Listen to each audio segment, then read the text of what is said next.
It started with a single buzz on my desk, one sharp vibration that sliced through the hum of my Nashville office. The screen lit up, and my heart stopped when I saw my brother's name, Dylan. For a second, I thought he might finally be thanking me for the months of work I'd poured into his engagement party. Instead, the message hit like a gut punch. "You're not worthy of coming to my engagement party." Those words burned into me, bright and cold, like someone had carved them into my chest. I'm Gina Marshall, 28 years old, a cultural event planner who's spent the last 5 years building a name in Nashville's booming scene festivals, charity galas, cultural showcases. But family? Family was supposed to be different. Dylan was supposed to be different. I stared at that text, my eyes stinging from too many sleepless nights, the faint smell of stale coffee still clinging to my desk, the ghost of deadlines and stress filling the air. I'd been running on fumes for months, crafting the perfect night for him and his fiancée. And this was my thank you. I felt my breath catch, my stomach twisting. For 3 months, I'd lived and breathed that engagement party.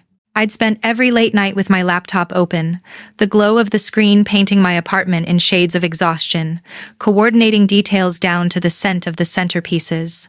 I found the perfect venue. A rooftop hotel downtown with panoramic views of the Nashville skyline, where the sunset hit the Cumberland River just right. I'd mixed rustic Tennessee charm with chic elegance, mason jars with fairy lights, floral arches laced with eucalyptus and cream roses.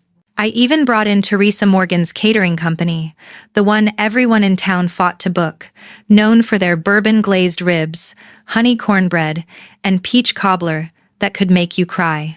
I'd begged Brian Walsh, a designer I'd met at a city gala, to do custom-engraved name cards, and Carlos Ortiz, the venue manager, had practically become my right hand for the logistics. Every detail had my signature, touch, my style, my care, my love for my brother. And it was all on my dime. I didn't charge him a penny because that's what family does, right? We show up. We give until there's nothing left to give. And yet here I was, being told I wasn't worthy. My hands shook so badly I had to set the phone down. For a second, the world went quiet except for the low hum of my office lights and the distant chatter of coworkers outside my door.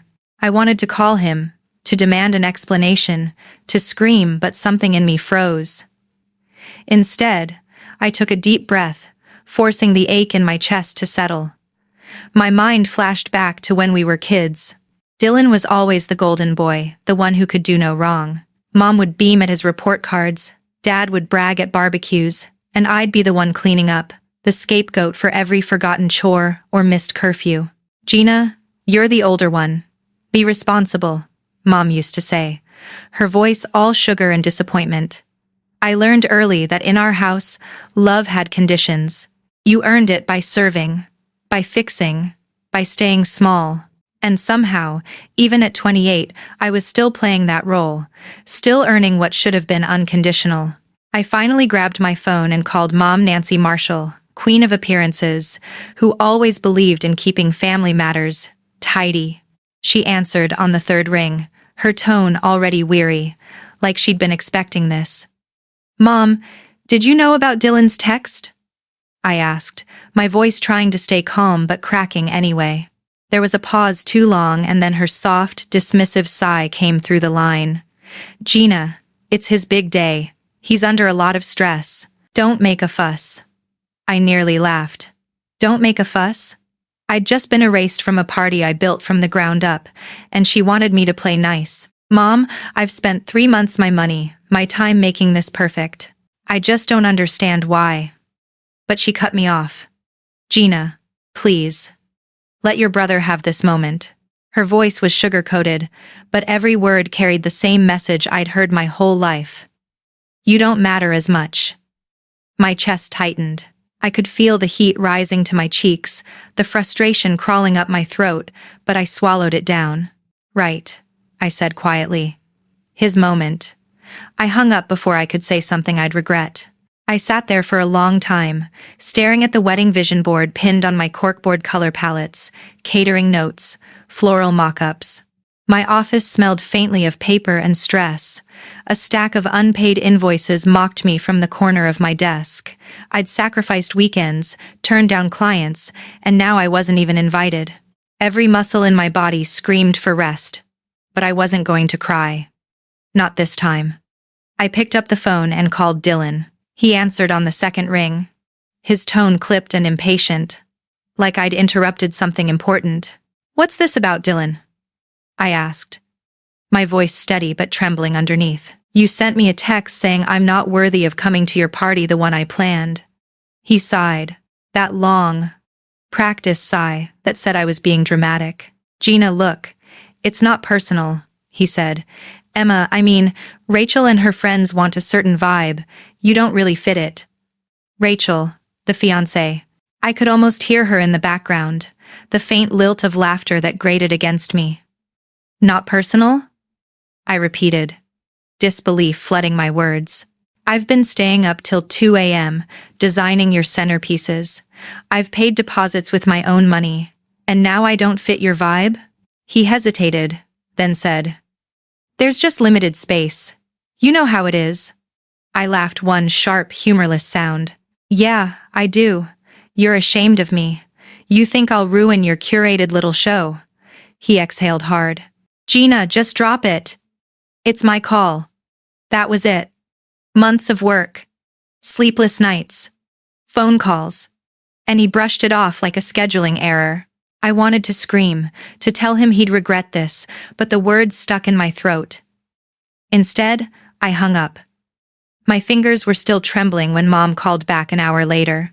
"Gina," she said in that tone that always meant she was about to guilt-trip me into silence, "you need to support your brother.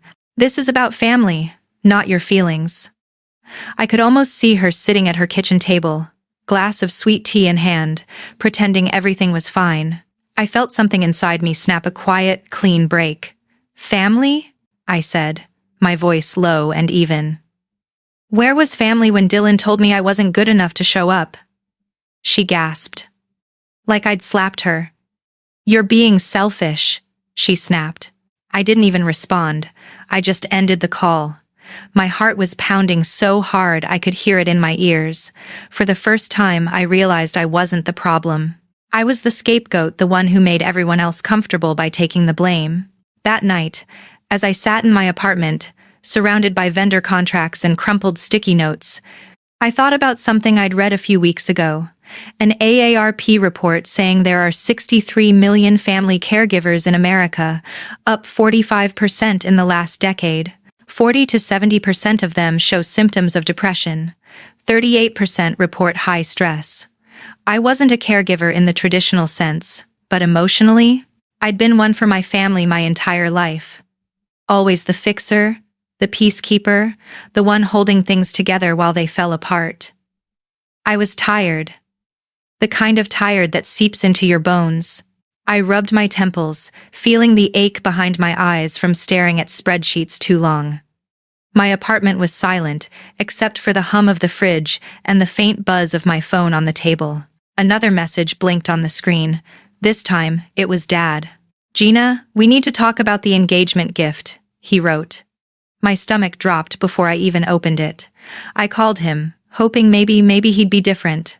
But his tone was calm, almost rehearsed. The way he always got when he wanted something. "Your brother and Rachel are expecting a special contribution toward their honeymoon," he said. "Something meaningful. We thought maybe $3,000 from you." I felt the blood rush to my face. "Dad, I already paid for half the vendors.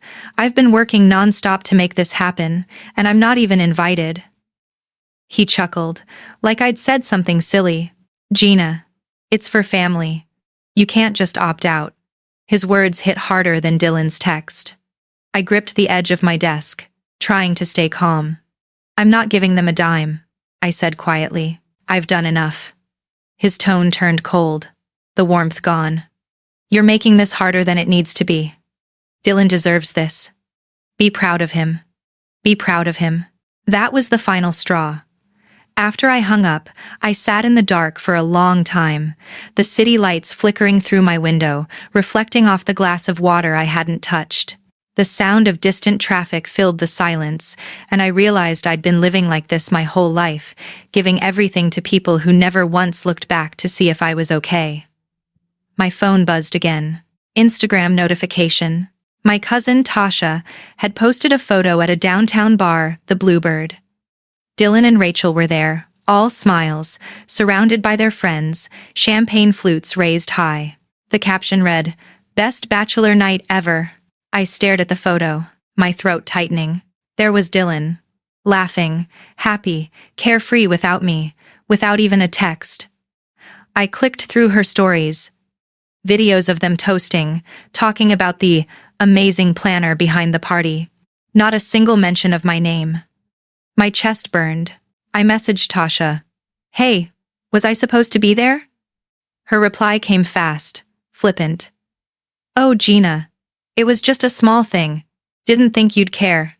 Didn't think I'd care." My fingers hovered over the keyboard, but I didn't respond. She didn't deserve one. I closed my laptop, leaned back, and stared at the ceiling. My apartment was a mess, half-empty coffee cups, sketches of table layouts, stacks of vendor receipts. My body ached from weeks of sitting hunched over my desk. The air smelled faintly of burnt candles and stress. I thought about all the years I'd bent over backward for this family. And for what? A text telling me I wasn't worthy. A mother who dismissed my pain. A father who treated me like a checkbook. And a brother who saw me as free labor. My heart felt heavy, but beneath the exhaustion, something fierce began to flicker, something I hadn't felt in a long time. Anger, yes, but also resolve. I wasn't going to let them use me anymore. Not again. Not ever.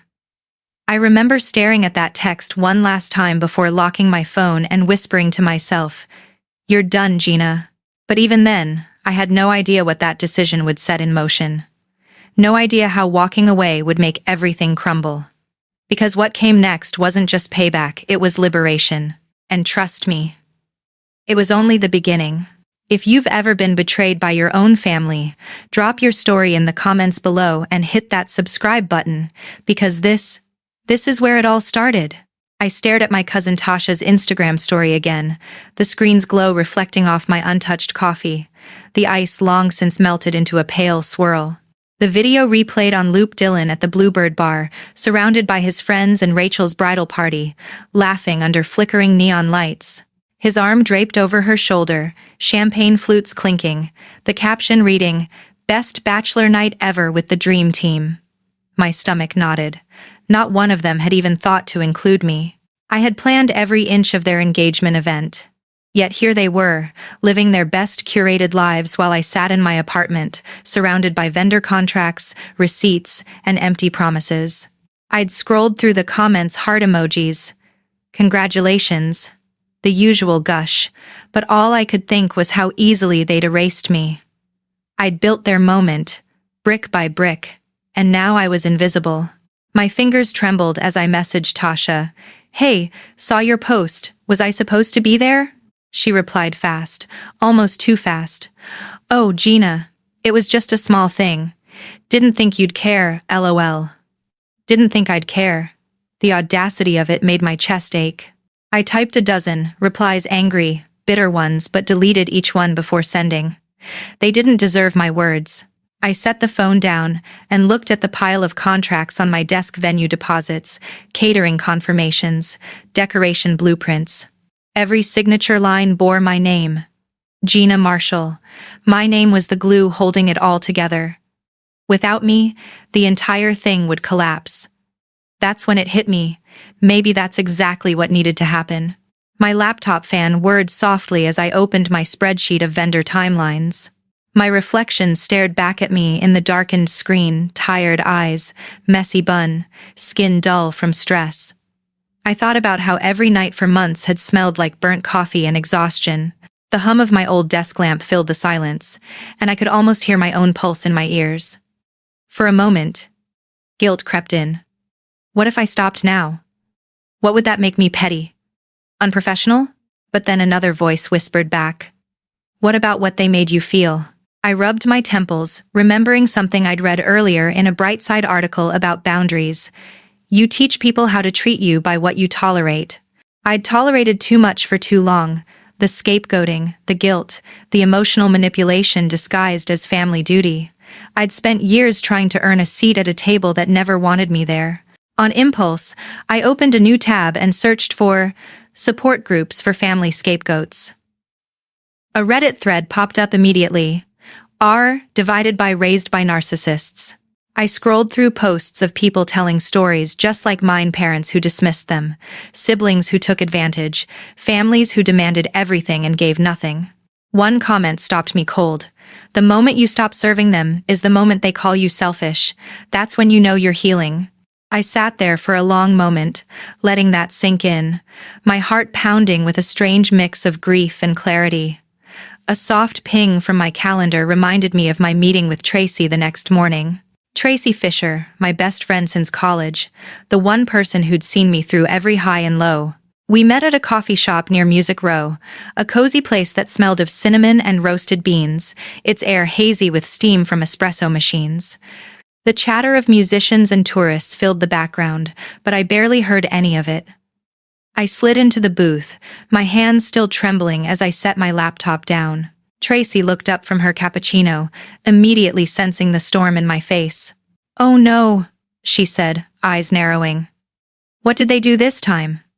That's all it took. I unloaded everything. The text from Dylan. Mom's dismissal. Dad's demand for $3,000 like I was some kind of family ATM. The Instagram post. The exclusion. The silence. As I spoke, Tracy's face shifted from sympathy to disbelief to anger. When I finally stopped, my voice hoarse, she leaned back and let out a low whistle. "Gina, they're using you," she said flatly. "And the worst part? You're letting them." I blinked at her, surprised by the sharpness in her tone. "What do you mean?" She gestured toward my laptop, where my spreadsheets were still open. "You're still managing their event, still checking updates, still holding it together." "Why?" "You owe them nothing." Her words stung, but they were true. I'd been so caught up in proving my worth that I'd become their unpaid laborer. Tracy leaned forward, her voice steady and sure. "Who signed those contracts?" I hesitated. "I did." "Exactly," she said, tapping the table. "So, you're the client of record. You can walk away. Let your brother figure it out. Let him see what happens when you're not around to clean up his mess." I stared at her, heart racing. The idea sounded impossible, reckless even. But it also felt freeing. "If I walk away," I said quietly, "everything will fall apart." Tracy didn't blink, then let it. Her words hit me like lightning. The barista called out another order, the hiss of milk steaming filling the silence between us. I looked down at my laptop again, at the neat rows of tasks, vendors, payment deadlines. Each one was a chain keeping me tied to people who didn't respect me. My fingers hovered over the keyboard. Tracy's eyes softened. "Gina, listen. You've been running yourself ragged for them. And for what? A text telling you you're not good enough? Stop being their punching bag. Choose yourself for once." I took a shaky breath, the smell of fresh espresso grounding me. My hands trembled as I opened my email drafts. One by one, I wrote to the vendors Carlos Ortiz, the venue manager, Teresa Morgan, the caterer, and Brian Walsh, the decorator. Each message was polite, but firm. I explained that due to personal reasons, I was stepping back from coordinating the event, and that all future communication should go directly to Dylan Marshall. I thanked them for their professionalism, told them how much I appreciated their work, and hit send. My heart pounded as each message left the outbox. Within minutes, my phone started buzzing with replies. Carlos was the first to respond. "Are you sure, Gina? You've been the glue in this operation. Without you, I'm not sure it'll run smoothly, but I respect your decision." His words made my chest ache a little. He meant well. Then came Teresa's email. More emotional. "Oh, honey. This is a shame. You kept us all organized. Are you okay? Because Dylan and Rachel have been, let's just say, saying some things about you. Not fair things, either." My stomach dropped. Bad-mouthing me? I reread her line twice, my skin prickling. Saying some things. What were they saying? Tracy noticed my expression and asked what was wrong. I showed her the message. Her jaw tightened. See? This is what they do. They can't handle losing you, so they're spinning a story to make you the villain. I exhaled shakily, the cafe noise fading into a blur. A part of me wanted to reply to Teresa, to ask what exactly they'd said, but I didn't. I didn't want to give my family another inch of my energy. I thanked her for the note and closed my laptop. Then came Brian's text. Gina, are you okay? You've been quiet, just checking. Simple. Kind. The kind of check-in I'd never get from my own brother. I typed out a quick reply. I'm fine. Just taking a step back. He sent a thumbs-up emoji, then added, You did right.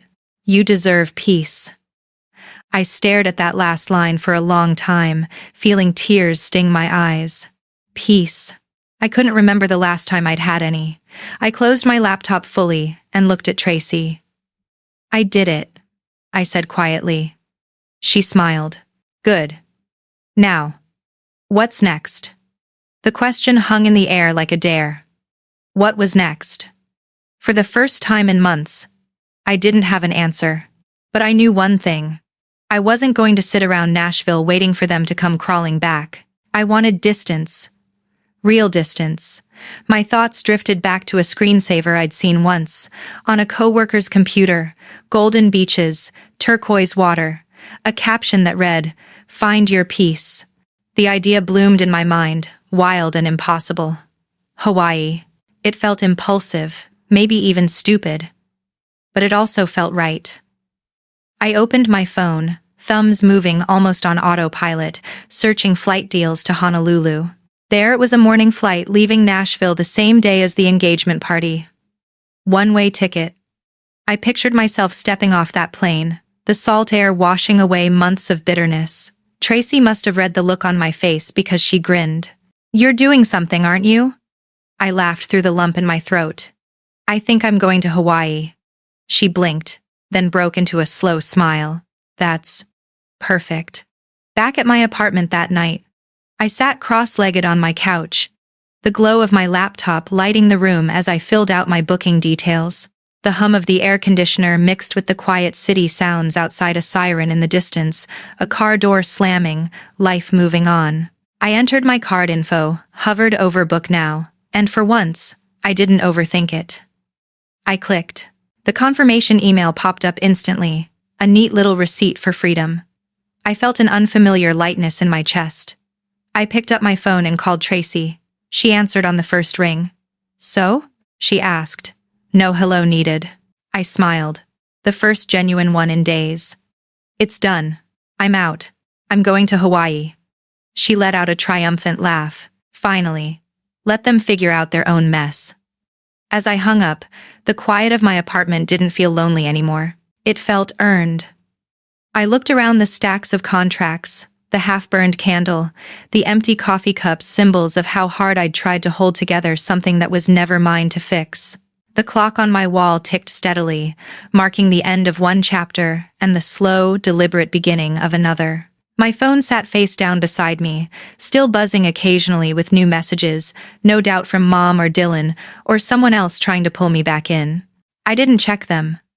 For once, their noise didn't matter. I leaned back, breathing deeply, feeling the air move through my chest.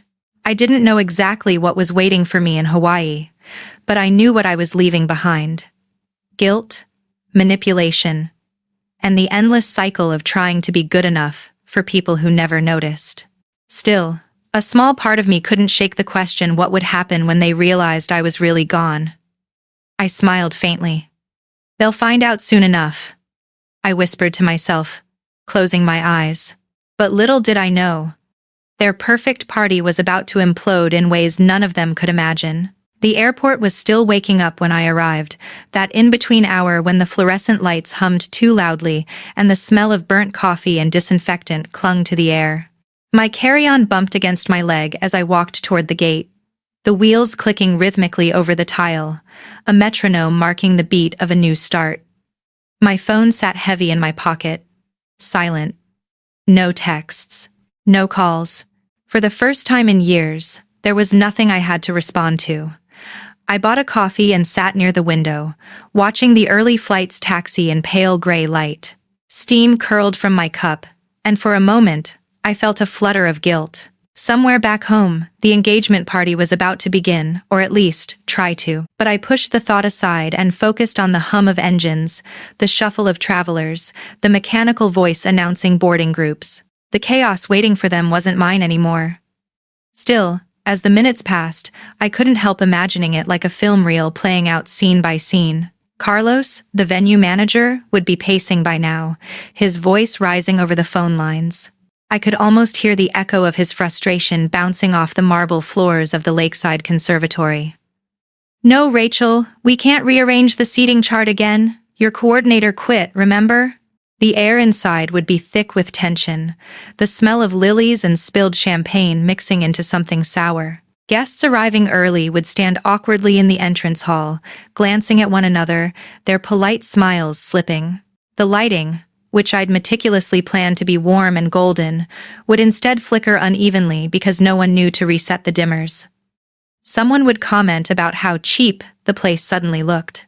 Rachel's cousin, the same one who'd bragged about the bachelor party, would post a story captioned, "Vibes are off." The ripple of whispers would begin. Meanwhile, Teresa's catering team would be unraveling.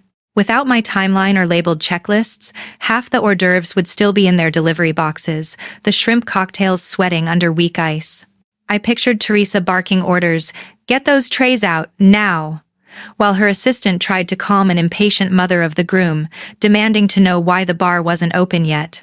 The smell of cold sandwiches and overcooked pasta would hang in the air, mingling with the nervous perfume of expensive guests who'd expected a polished soirée. The musicians, lost without the setlist I'd planned, would start their playlist out of order, an upbeat pop song blasting awkwardly as the guests filed in. On social media, photos would start trickling out blurry shots of half-empty tables, captions like, "When the vibe doesn't match the invite." A few guests would tag the wrong event location, confused by the chaos. Someone would joke in a comment thread, "Guess the planner quit last minute, lol." And then there'd be Brian, poor Brian, the decorator, stuck trying to salvage what was left. I could imagine him standing by the archway I'd designed, surrounded by half-inflated balloons and wilted florals, his brow furrowed as Rachel's mother screamed about how the centerpieces didn't match her vision board. "Ma'am, I only had half the instructions," he'd say, exasperated, but she'd cut him off, waving her manicured hand. "You're professionals, figure it out." The arch, under too much pressure from uneven weight, would finally tilt, collapsing mid-photo op with a loud crash. Gasps would fill the hall. Rachel, already on edge, would burst into tears. Dylan would mutter something dismissive, which would only make things worse, and in true Marshall family fashion, the private tension would explode publicly. Someone, probably Tasha, would capture the moment on video, Rachel yelling, Dylan throwing his hands up, both of them framed by fallen roses and broken glass. The clip would hit Instagram within minutes, captioned, "Well, that's one way to start forever." As all this spiraled, miles away, my phone finally buzzed. A string of missed calls flashed across the screen. Then the texts began to flood in, one after another, vibrating the device against the metal seat beside me. I didn't open them, but the previews were enough. "Gina, what did you do? You have to fix this. We look like idiots. Your brother is humiliated. Call me right now." Each one bled into the next, the desperation almost tangible. For a split second, instinct flared the old reflex to drop everything. Apologize, rush in to fix the fire. I didn't start, my fingers hovered over the phone, pulse racing. Then I heard my therapist's voice from a session months ago. Calm and firm. Self-compassion means resisting the urge to rescue others at your own expense. You can't heal in the same environment that made you sick. I set the phone face down on the seat and took a slow breath, counting to 4. The guilt still burned at the edges, but underneath it was something stronger: relief. The boarding announcement crackled through the speakers. Group 2, now boarding for Honolulu. My row. I stood, adjusting the strap of my bag, the world moving in gentle, rhythmic motion.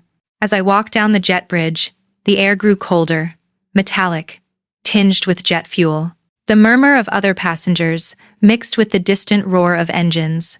Someone behind me complained about the line. A baby started crying somewhere ahead. It was all just white noise. When I stepped onto the plane, I felt the hum of energy beneath my feet, that quiet power of something massive preparing to rise. I found my seat by the window, stowed my bag, and sank into the worn leather cushion. My hands were still shaking slightly, a leftover tremor from years of tension trying to drain all at once. Outside, the morning light broke over the tarmac in soft gold streaks. The flight attendants' voices floated through the cabin, rehearsed and soothing. I buckled my seatbelt and glanced one last time at my phone before switching it to airplane mode. More messages had arrived, the previews still visible. Gina, please, they're saying awful things. From Mom. You ruined everything. From Dylan. A group chat message from Dad. This family doesn't forget betrayal. My chest tightened, but I didn't cry. Instead, I exhaled slowly, my breath fogging the cold window. I thought about the statistic I'd read a few nights earlier on a mental health site that between 40% and 70% of family caregivers develop symptoms of depression or burnout. I had brushed it off at the time, thinking I wasn't that bad. But now, staring at the plane's wing, glinting in the sunlight, I realized how dangerously close I'd been. The sleepless nights, the headaches, the resentment I swallowed like medicine, all of it had been pushing me toward a breaking point I hadn't even seen. The engines roared to life, a deep, vibrating sound that seemed to move through my bones. The plane began to taxi, and I felt my heartbeat steady with it. I leaned back and closed my eyes, letting the sound drown out every voice that had ever demanded more from me. I thought of Mom's face when I'd told her I couldn't take on one more thing, the disappointment masked as concern. I thought of Dylan's text, the arrogance, the entitlement. I thought of every moment I'd sacrificed peace for their approval, and how empty it had left me. Maybe they'd be furious. Maybe they'd talk about me at every family gathering, rewriting the story so that I was the villain who abandoned them. Let them. The truth wasn't mine to prove anymore. The plane began to lift, pressing me gently into the seat. My stomach fluttered as the skyline tilted, Nashville shrinking beneath the clouds. The streets, the houses, the endless web of expectations all fell away into a gray patchwork. The sunlight flooded through the window, warm on my face. I thought about the therapist's words again. You can love your family and still walk away from the dysfunction. I whispered it under my breath, almost like a mantra. For the first time, it felt true. Below me, somewhere, my family was scrambling to save face. Carlos was probably locking up the venue early. Teresa was apologizing to guests. Rachel was sobbing. Dylan was shouting. Mom was calling everyone she knew to spin the story. And me? I was finally free. As the plane cut through the clouds, the seatbelt light pinged softly, and a faint hush fell over the cabin. I glanced out the window, the endless expanse of blue stretching toward the horizon. My reflection ghosted faintly against the glass, calm, unrecognizable. For years, I'd believed peace was something I had to earn after enough effort, enough sacrifice, enough approval. But sitting there, miles above the world I'd been drowning in, I realized peace had been waiting for me the moment I stopped begging for permission to have it. The engine steadied, a low hum beneath my feet. I reached for my journal from my bag and flipped to a blank page. My handwriting was shaky, but the words came easily. I don't owe anyone my exhaustion. My phone sat silent beside me, its screen black. Whatever messages waited there could stay unanswered. I'd given enough explanations for one lifetime. The flight attendants began their service, the smell of reheated croissants and coffee filling the air. A toddler laughed somewhere a few rows back, the sound pure and bright. I smiled faintly, resting my head against the window. Outside, the ocean was beginning to appear vast, glittering, infinite. Somewhere beyond that water, a new version of me was waiting to begin. Still, a thought lingered. Soft, but insistent, just as the plane broke fully into sunlight. As the plane soared, I wondered if they'd ever learn, or if losing me was the only lesson they'd ever truly understand. The air in Honolulu felt like a balm, warm, heavy with salt and plumeria, wrapping around me like a promise that I could finally exhale. As I stepped off the plane, the scent of the ocean hit me full force, mingling with sunscreen and the faint sweetness of coconut oil from nearby tourists. My sneakers crunched softly against the worn pavement as I rolled my suitcase toward the taxi line, eyes squinting against the blinding morning sunday.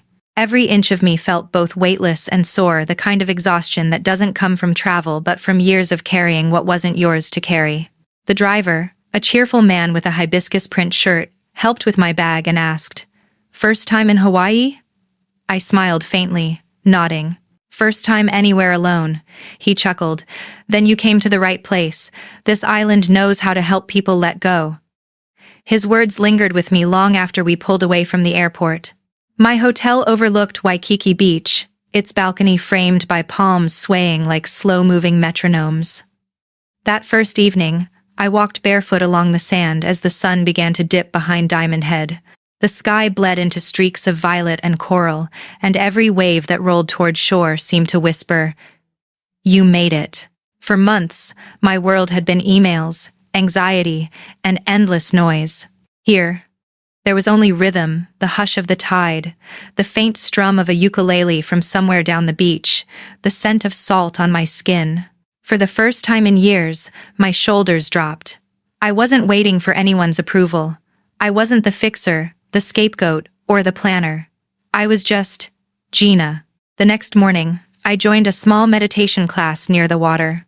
The instructor, Leilani, had a voice like honey and eyes that seemed to see right through every armor I'd ever worn. She led us through breathing exercises, each inhale paired with gratitude, each exhale a quiet release.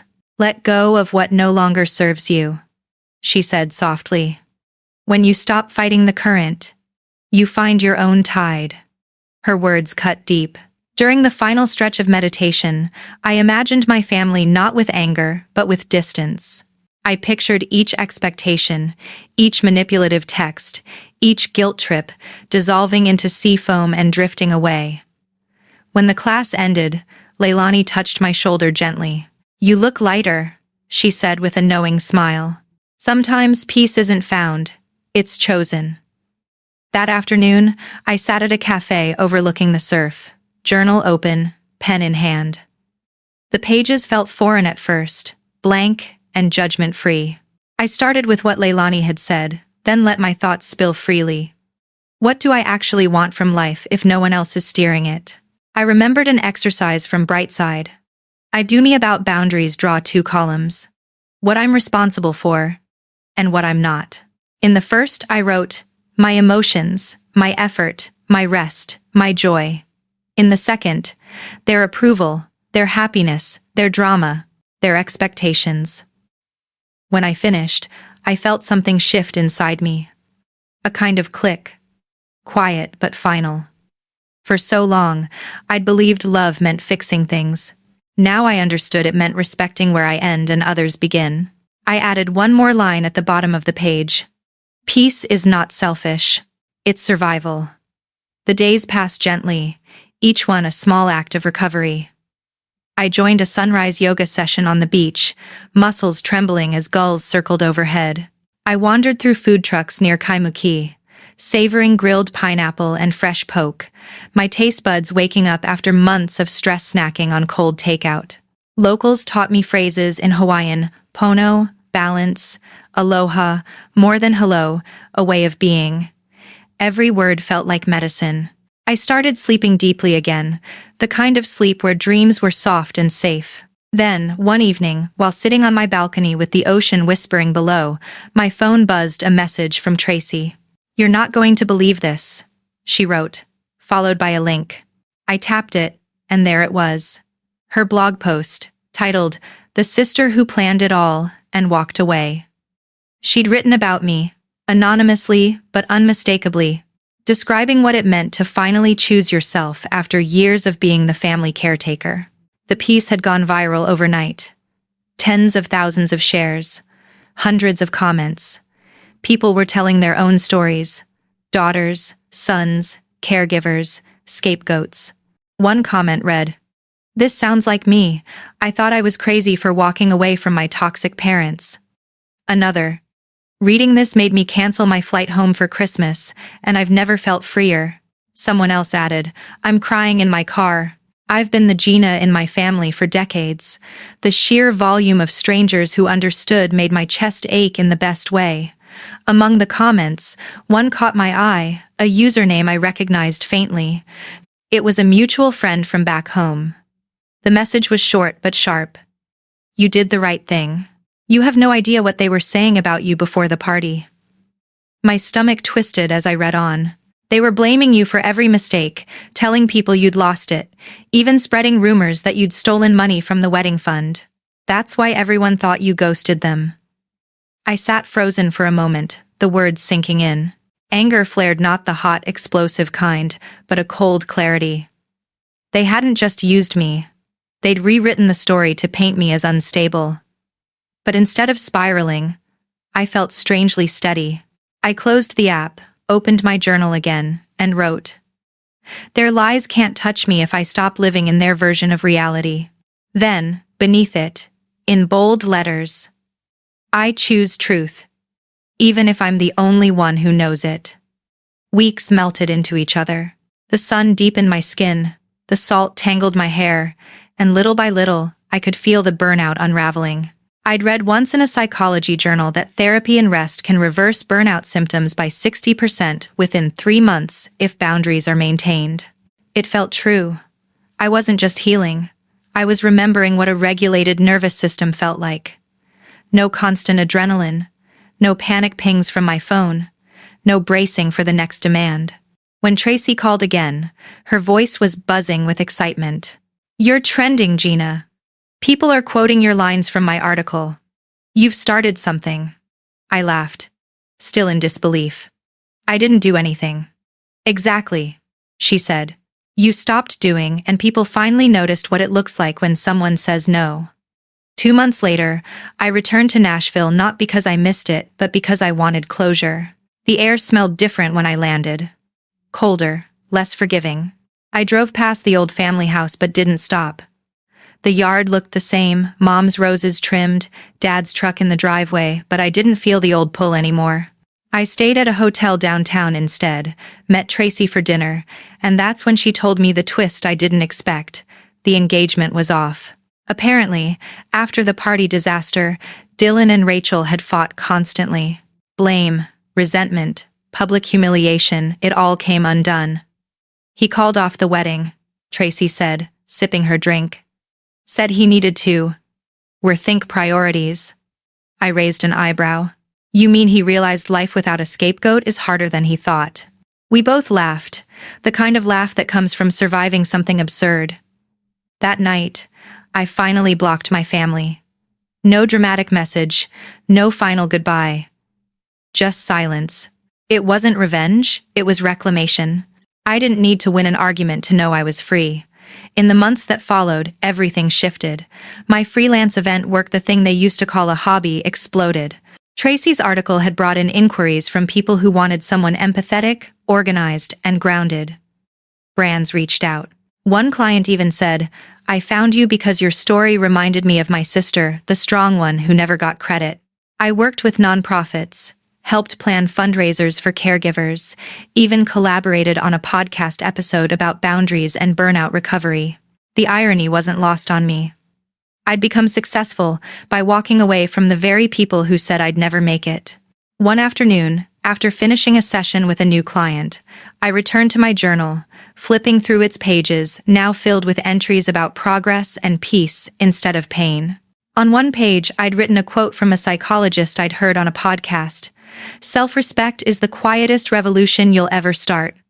I smiled at that because it was true. No fireworks, no applause. Just stillness. And I wanted to reach through the screen, through this story, and tell them, you don't. So if you're watching this, If you've ever been the one who gives until there's nothing left, listen. Walking away doesn't make you cruel. It makes you conscious. Setting boundaries isn't abandonment. It's self-respect. And choosing yourself doesn't mean you stopped caring. It means you finally started caring for the one person who needed it most. You. Take it from someone who's been there. Healing begins the moment you stop apologizing for it.